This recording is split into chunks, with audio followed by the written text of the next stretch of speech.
오늘 아침에 우리 함께 나눌 말씀은 요한복음 12장 말씀입니다. 12절과 13절, 23절부터 26절까지.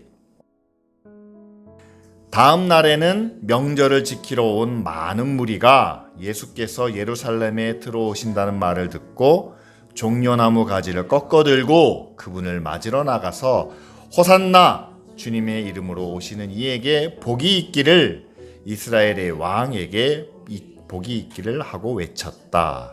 예수께서 그들에게 대답하셨다. 인자가 영광을 받을 때가 왔다. 내가 진정으로 너희에게 말한다. 밀알 하나가 땅에 떨어져서 죽지 않으면 한 알 그대로 있고 죽으면 열매를 많이 맺는다. 자기의 목숨을 사랑하는 사람은 잃을 것이요, 이 세상에서 자기의 목숨을 미워하는 사람은 영생에 이르도록 그 목숨을 보존할 것이다. 나를 섬기려고 하는 사람은 누구든지 나를 따라오너라. 내가 있는 곳에는 나를 섬기는 사람도 나와 함께 있을 것이다. 누구든지 나를 섬기면 내 아버지께서 그를 높여 주실 것이다. 아멘.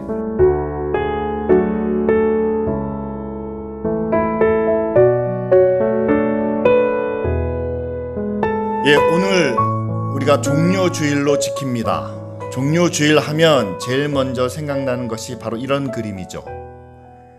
예수님께서 나귀를 타고 예루살렘 성으로 올라가십니다. 주변에 많은 사람들이 종려나무 가지를 꺾어서 흔들고 또는 자기 옷을 벗어서 길에 깔며 호산나 호산나, 왕의 이름으로 오시는 이여, 이렇게 찬양을 하죠. 이것이 아마 종료주일 당일이나 아니면 그 전날 모습으로 우리는 보고 있습니다.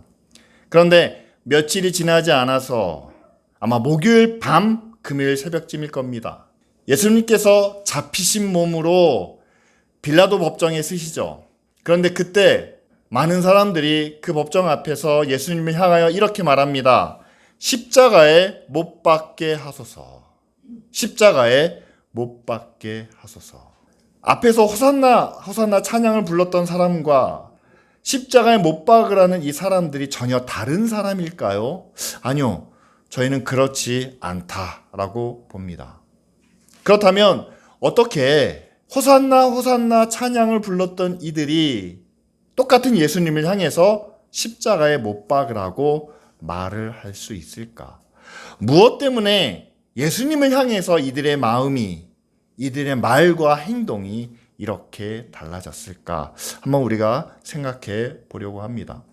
먼저 예수님께서 많은 사람들에게 말씀을 전하시고 또한 능력을 나타내시는데 사람들의 반응은 이랬어요. 예수님께서 능력을 나타내시면 사람들은 놀랐습니다. 오병이어의 기적도 그렇고 안진뱅이를 일으키는 것이나 소경의 눈을 뜨게 할 때마다 사람들은 다 놀랐습니다. 그리고 예수님이 말씀을 전하실 때 새롭고 어떤 신기한, 전혀 듣지 못했던 그런 말씀이기 때문에 그들은 감탄할 수밖에 없었습니다. 이건 누구나 다 똑같은 반응을 보였죠.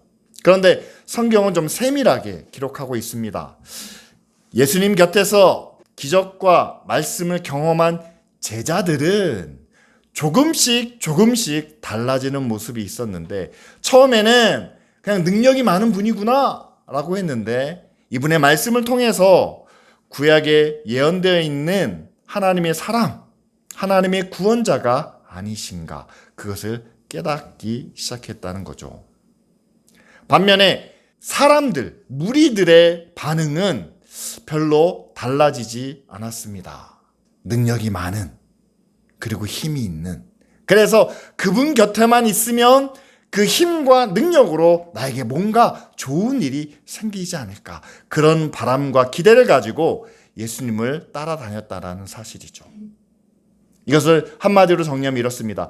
제자들에게는 예수님의 말씀과 권세와 능력을 통해서 예수님을 향한 믿음이 조금씩 생기기 시작했다. 그래서 그 믿음의 소리에 그들은 반응하게 되고 조금의 변화가 일어난 반면에, 무리들에게는 일관되게 믿음보다는 내가 원하는, 내가 바라는, 내가 구하는 그런 마음의 소리에 집중하지 않았나?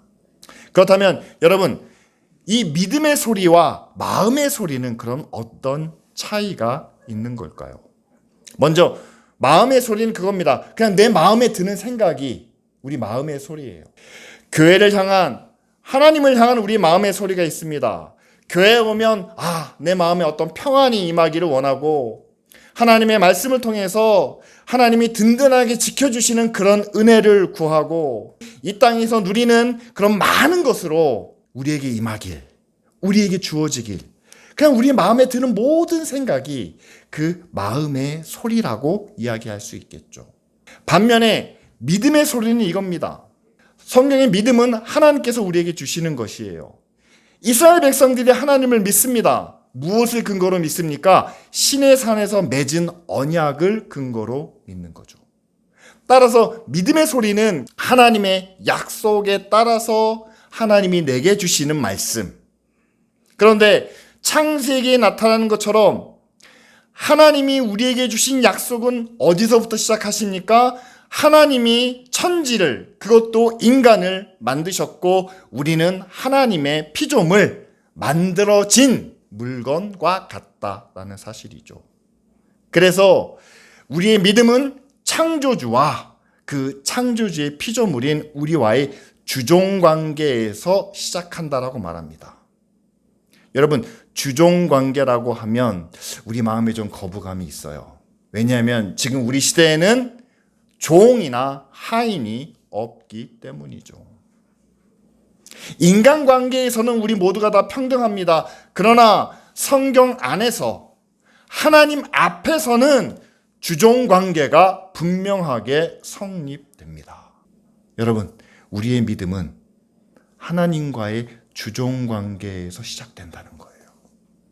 이걸 인정하지 않으면 어떤 믿음도 하나님께 합당한 믿음이 될 수가 없다라는 사실이죠.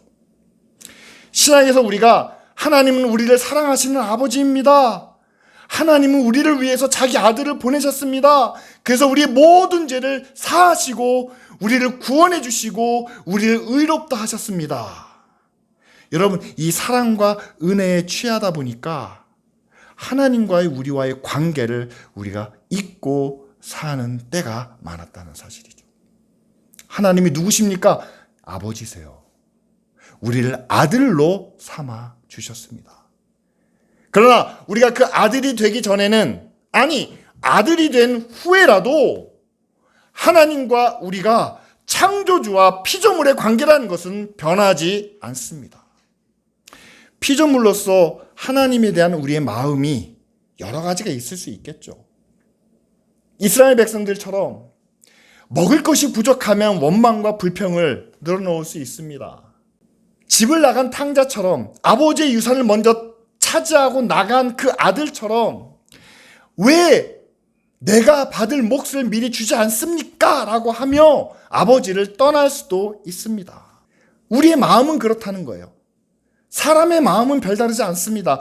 저나 여러분들의 마음이나 이스라엘 백성의 마음이나 탕자의 마음이나 다르지 않습니다. 그게 우리의 마음이에요. 인간의 마음입니다. 그런데 여러분, 인간의 마음을 가지고 하나님을 향하여 이것이 내가 가진 믿음입니다 라고 말할 수 있을까요? 아니요. 그렇지 않습니다. 왜냐하면 우리가 가지고 있는 마음은 언제나 우리 자신을 중심에 놓기 때문이죠. 한번 생각해 보세요. 부모의 마음은요, 항상 부모가 중심이고 자녀의 마음은 항상 자녀가 중심입니다. 그래서 서로 충돌이 일어나는 거예요. 그러나 하나님을 향해서는, 여러분, 우리가 우리의 마음을 가지고 하나님을 향해서 나아간다면 어떻겠습니까? 과연 하나님이 그것을 기쁘게 받아주실까요? 아니요. 하나님을 향해서 나아갈 때는 우리의 마음을 다스리시는 믿음을 가지고 나아가야 한다는 사실이죠. 하나님과의 관계는요, 내가 어떠한 삶을 살았든, 지금 내 기분이, 내 생각이, 내 처지가 어떠하든 전혀 달라지지 않습니다. 하나님은 우리의 주인이시고 우리는 하나님의 종이기 때문이죠. 착한 종, 성실한 종, 기분이 좋은 종, 기분이 나쁜 종, 그러나 그 종이 주인의 말과 뜻에 순종해야 된다는 사실이 달라지겠습니까? 아니요. 종이 느끼기에는 여러 가지 기분이 있겠지만 그러나 하나님과의 관계에 있어서는 달라지지 않습니다. 바로 그것이 하나님을 향한 우리의 믿음이다라는 사실이죠. 그래서 여러분, 그 믿음을 가지고 우리가 산다라고 했을 때 그 믿음은 어떤 믿음입니까? 내 마음이나 내 뜻을 중심으로 놓고 살아가는 것이 아니라 하나님을 내 중심에 놓고 그분을 나의 주로 섬기는 믿음과 또한 그분의 말씀을 따라서 우리는 살아가고 있습니다. 이것이 바로 우리의 신앙 생활이 되어야 한다는 사실이죠. 자, 이 기초를 놓고 봤을 때 여러분, 오늘 말씀 가운데 나타난 호산나 호산나 다윗의 자손이여 왕으로 오시는 이여 이렇게 찬양했던 그 무리들의 소리가 그들의 마음의 소리인 것은 분명합니다. 그들이 바라는, 그들이 구하는, 그들이 원하는 그런 소리인 것은 분명하죠. 그러나 과연 그것이 하나님께로부터 받은 믿음의 소리였을까? 만약에 그것이 그들이 예수 그리스도의 능력과 말씀을 통해서 받은 믿음의 소리라면 그렇게 찬양했던 예수 그리스도가 빌라도에 의해서 핍박을 당하고 십자가를 지게 되었을 그 상황에서도 하나님을 향한, 예수 그리스도를 향한 찬양과 영광은 달라지지 않아야 합니다. 왜냐하면 고난을 받으시더라도 하나님의 사람이고 죽임을 당하시더라도 그 죽음을 통해서 우리를 구원하실 하나님의 아들이시다라는 사실은 변함이 없기 때문이죠. 하지만 그 찬양을 불렀던 사람들은 어떻게 됐습니까? 호산나 호산나 외쳤던 사람들이 예수님을 십자가에 못 박으라 라고 부르짖으며 또한 예수님께서 실제로 십자가를 지실 때에는 모두 예수 그리스도를 떠나고 몇몇 여인들과 제자 한 사람만 예수님의 십자가 앞에 서지 않았습니까? 따라서 그 소리가 그들의 마음의 소리일 뿐이지 믿음의 소리는 되지 않았다라는 사실이죠. 저는 여러분들에게 한번 묻고 싶습니다. 과연 여러분들이 함께 예배하며 찬양하며 또한 기도하며 하나님 앞에 부르짖는 소리들, 우리 마음에 있는 것을 다 하나님 앞에 내어놓는 소리들, 여러분 우리의 마음의 소리를 하나님 앞에 온전히 드리는 그 기도가 진실한 기도인 것은 분명합니다. 그러나 여러분, 우리가 하나님 앞에 드릴 때 우리의 마음을, 우리의 생각을, 우리의 뜻을 하나님 앞에 드릴 뿐만 아니라 여러분, 우리가 믿음을 가지고 있다면 하나님과 우리와의 관계 속에서 우리가 하나님의 뜻을, 하나님의 말씀을, 하나님의 계획을 깨닫고 우리가 진심으로 고백하는 믿음의 소리도 우리 안에서 나와야 하지 않을까요? 내 마음이 뜨거우면, 내게 흥이 넘치면 정말 못할 말이 없지 않습니까? 하나님 은혜에 감사하고 능력에 축복에 우리가 모든 것을 다 주 앞에 드리겠습니다. 여러분 그렇게 고백했던 때가 있지 않습니까? 그건 거짓이 아니에요. 마음으로부터 나오는 우리의 마음의 소리인 것이 분명합니다. 근데 저는 그 마음의 소리만으로 우리가 구원을 받을 수 있을까요? 우리가 하나님의 자녀라고 할 수 있을까요? 저는 그 마음의 소리가 하나님과 우리와의 관계를 분명하게 밝혀주시는 그 믿음의 소리와 일치해야만, 정말 내가 하나님을 아버지라고 고백했다면 아버지의 자녀답게 살아야 하는 의와 선함과 거룩함이 우리 안에 있어야 된다라는 이 믿음의 소리를 우리가 귀담아 듣고 우리가 말로 고백하며 실천할 수 있는 그 소리에 통제되고 지배받는, 여러분 그런 자녀만이 온전히 하나님 앞에 구원받는, 쓰임받는 자녀가 되지 않겠습니까? 우리의 신앙이, 우리의 믿음이 하나님과의 관계에 근거하고 있다면 여러분들이 고백하는 모든 소리는 믿음의 소리라고 저는 믿습니다. 그리고 그 믿음의 소리는 우리가 고난을 당하거나 어려운 가운데 있거나 모든 상황이 우리에게 불리하게 전개되더라도 그때 그 소리는 결코 달라지지 않는다라는 사실이죠.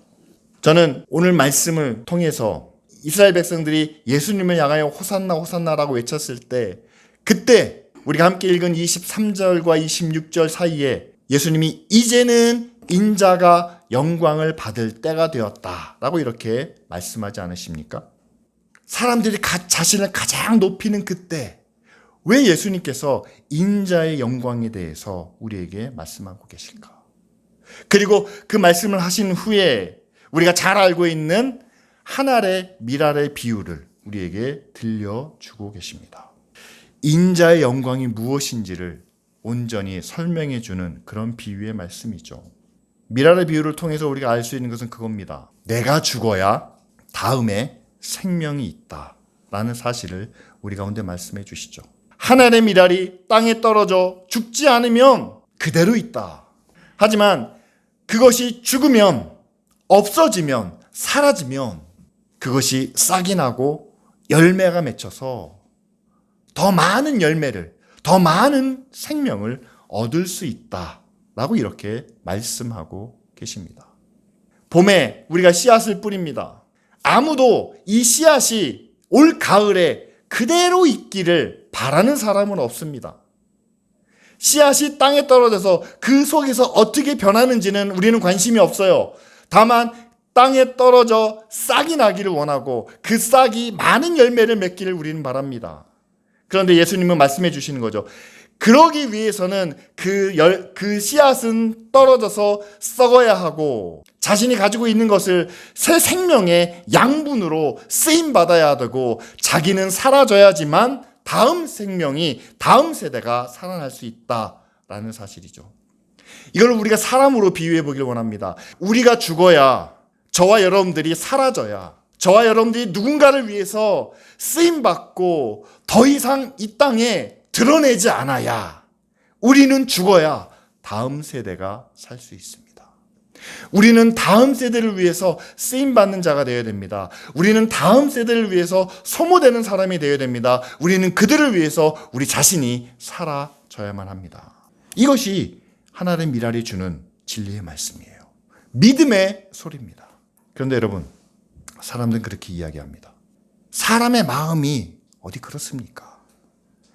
누가 사라지고 싶어 합니까? 누가 죽고 싶어 합니까? 누가 땅에 묻히고 싶어 합니까? 마음의 소리죠. 하나님은 정말 피조물, 흙과 같은 우리를 구원하시기 위해서 독생자를 보내셨습니다. 예수님은 그 죄인들을 위해서, 세리와 같고 창녀와 같은 죄인들을 위해서 몸소 십자가를 지시고 고난을 당하셨습니다. 부모님들은 정말 자기 자녀를 위해서 평생 먹여 살리기 위해서, 그들이 잘 성장하고 나보다 나은 사람이 되게 하기 위해서 그렇게 평생을 살아오셨습니다. 내가 죽어야 다음 세대가, 다음 생명이 산다라는 것을 몸소 보여주신 분들이죠. 우리는 알고 있습니다. 그래야 한다는 것을 알고 있습니다. 그러나 우리 한편에 사람 마음이 그렇지 않잖아요. 서운하고 왠지 슬프기도 하고 나도 뭔가 돋보이고 싶고 나도 뭔가 하고 싶은 그런 마음이 있지 않습니까? 하나님이 우리의 창조주시라면, 그분이 우리에게 말씀하시는 것이라면 우리는 그 창조주 하나님의 말씀 앞에 우리는 기꺼이 무릎을 꿇고 순종하는 그런 믿음의 자녀가 되기를 바랍니다. 그래서 그렇게 죽어야 하는, 그렇게 땅 속에 묻혀야 하는 그런 우리를 향해서 그 인자의 영광을 따라 사는 사람에게는 어떠한 위로가 있는지를 25절과 26절에 말씀하십니다. 자기 목숨을 사랑하는 사람은 오히려 그것을 잃게 되고 반대로 자기 목숨을 미워하는 사람은 영생에 이르도록 그 목숨을 보존하게 된다. 그리고 내가 있는 곳에는 나를 섬기는 사람도 함께 있게 되는데 누구든지 나를 섬기면 내 아버지께서 높여주실 것이다 라고 말씀하시죠. 여러분, 자기 목숨을 미워한다는 것은 무슨 의미가 있겠습니까? 미워가 아니고요. 더 이상 자기 목숨에 애지중지하지 않는다는 뜻 아니겠습니까? 이 땅에서 내가 사는 이유와 목적이 무엇이냐? 내 이름 하나, 내 가정 하나, 내 인생 하나 붙잡고 사는 것이 아니라 나를 통해서 하나님이 이루기 원하시는 하나님의 계획과 하나님의 뜻을 위하여 내가 기꺼이 썩어질 수 있다는, 사라질 수 있다는, 소모될 수 있다는 그런 마음이 자기를 미워하는 사람이겠죠. 그런데 주님이 약속해 주십니다. 그런 사람에게는 영생이 이르도록 보전시켜 주신다는 거죠. 나를 섬기는 사람은 나 있는 곳에 있다라고 말씀하십니다. 예수님이 계신 곳이 어디입니까? 여러분, 십자가임을 분명하게 말씀드리고 싶습니다. 우리는 예수님을 섬기면 예수님과 함께 보좌 우편에 있을 것만을 바라보는데 바울은 그 반대라고 얘기하죠. 영광을 위해서는 고난도 함께 해야 된다는 사실이죠. 예수님께서 이 땅에서 사실 때는요, 항상 고난 옆에 계셨습니다. 마지막 고난은 십자가였습니다.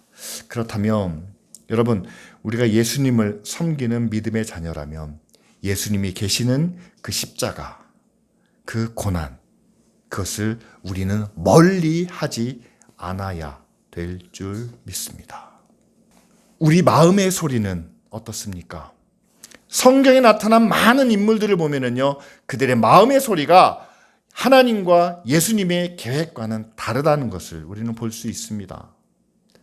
보리떡 5개와 물고기 2마리로 많은 사람들을 먹이셨는데 그때 예수님을 향하여 그들은 왕으로 삼고자 하는 그런 마음의 소리를 외쳤습니다.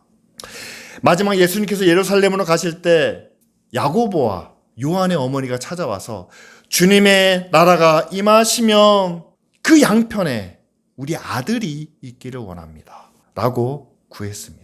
오늘 말씀에 나타난 것처럼 호산나 호산나 왕의 이름으로 오시는 이여, 예수님이 왕이 될 것으로 생각하고 우리를 로마로부터 해방시켜 줄 그런 구원자로 바랬던 많은 무리들의 소리가 예수님의 계획과는 달랐다는 것을 우리는 알 수 있습니다. 그렇다면 그 마음의 소리가 저와 여러분들 가운데도 항상 존재한다는 사실이죠. 교회가 부흥하기를 원하고 교회가 성장하기를 원합니다. 우리 가정이 복받기를 원합니다. 우리 자녀들이 잘 되기를 원합니다. 여러분, 그것이 우리 마음의 소리입니다. 그런데 그 마음의 소리가 과연 하나님의 계획, 예수님의 말씀, 주님의 뜻과 일치하는가? 만약 일치하지 않는다면 여러분, 우리는 어떻게 해야 할까요? 그런데 긍정적인 마지막 날 우리가 하나님을 향하여 외치는 그 소리는 정확하게 주님의 뜻과 일치하고 있다는 사실이죠. 요한계시록 22장 20절 말씀에 마지막 날에 예수님께서 이제 내가 속히 오리라 라고 말씀하십니다. 그때 이 땅에 있는 많은 성도들이 이렇게 외칩니다. 아멘.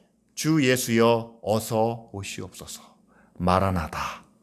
주님이 내가 갈 때가 되었다라고 하니까 많은 사람들이 외칩니다. 주님 어서 오십시오. 주님을 맞아들이는 그런 찬양이죠. 그런데 여러분, 만약에 지금 예수님께서 이 시간 우리를 향하여 이 말씀을 하신다면 여러분들도 주님 좋습니다. 지금 오시옵소서라고 하실 수 있겠습니까? 성경의 비유 가운데 있습니다. 왕의 혼인잔치에 많은 사람들을 초대했습니다. 와서 이 잔치에 참여하십시오 라고 했는데 사람들이 뭐라고 하는지 아십니까? 죄송하지만 지금은 때가 아닌 것 같은데요. 왕의 잔치가 있지만 저도 결혼식을 앞두고 있습니다. 사업을 새롭게 시작했는데 소도 사야 되고 밭도 봐야 되고 여러 가지 할 일이 많습니다. 또 지금은 제 형편상 그런 잔치에 참여할 만한 그런 분위기가 아닙니다. 제 상황이 아닙니다. 이것저것 핑계를 대면서 그 잔치에 참여하지 않는 사람들이 많았다라는 사실이죠. 여러분 어떻습니까? 지금 주님이 이 시간에 다시 오신다면 여러분 뭐라고 대답하시겠습니까? 아싸! 천국 간다! 라고 가실 준비가 되셨습니까? 아니, 올 연말에 아들 결혼하는 거는 보고 가야 되는데요. 내년쯤이면 우리 아들이 내가 손주를 보게 될 텐데 손주는 보고 가야 되지 않을까요? 근데 여러분, 천국에 대한 부르심이라면 여러분들이 그래, 오늘 가나 내일 가나 그래 가자라는 마음을 먹으시겠지만, 만약에 그 천국을 예비할 수 있는 하나님의 거룩한 계획, 하나님의 선하신 뜻, 하나님의 의로운 일을 위하여 여러분들을 하나님께서 지금 초대하고 계신다면, 이 사역에 함께 동참해야 천국에서 영광을 누릴 수 있다라는, 지금의 모습은 고난이지만 시련이지만 이 과정을 거쳐야 하나님 보좌 우편에 앉을 수 있는 그런 기회를, 그런 때를 여러분들에게 말씀하시고 여러분들을 초대한다면 여러분 어떻게 대답하시겠습니까? 천국을 위한 준비, 하나님 나라를 위한, 예, 아멘, 주님 제게 허락하시면 제가 가겠습니다 라고 고백할 그런 믿음을 우리가 함께 가지고 있나요? 믿음의 소리는 하나님과 우리와의 관계를 말씀하고 있습니다. 그래서 우리가 들어야 할, 우리가 따라야 할 우리 마음에 있는 종의 마음이 말하는, 가리키는 방향이 아니라, 설사 우리의 마음과는, 우리의 생각과는 다르더라도 우리의 주인이신 하나님의 뜻을, 하나님의 계획을 섬기는 것이 바로 우리가 가져야 할 믿음의 모습이겠죠. 그래서 우리 마음의 소리는 항상 내가 원하는, 내가 바라는, 하나님 나를 위해서 이렇게 해 주십시오 라고 요청하는 소리가 많지만, 그러나 그 마음의 소리를 다스리시는, 그것을 온전히 통제하시는 그런 하나님의 약속에 따라서, 약속하신 하나님이 언제 우리에게 오시든지, 어디로 우리를 인도하시든지, 무엇을 우리에게 맡겨주시든지, 예, 주님 어서 오시기를, 어서 주시기를, 어서 인도하시기를 구하는 그런 믿음의 소리를 따르는 저와 여러분들이 되기를 원합니다. 그래서 정말 저와 여러분들이 예수님의 미랄의 비유처럼, 여러분 다음 세대의 구원의 열매가, 믿음의 열매가, 생명의 열매가 우리를 통해서 맺을 수 있도록, 그래서 우리도 예수 그리스도의 영광, 인자의 영광에 동참할 수 있도록, 우리는 사라지더라도, 우리는 썩어지더라도, 우리는 없어지더라도 하나님의 뜻과 하나님의 영광이 나타나는 그 길에 우리 모두가 함께 나아갈 수 있도록 이 시간 다 같이 함께 기도드리겠습니다.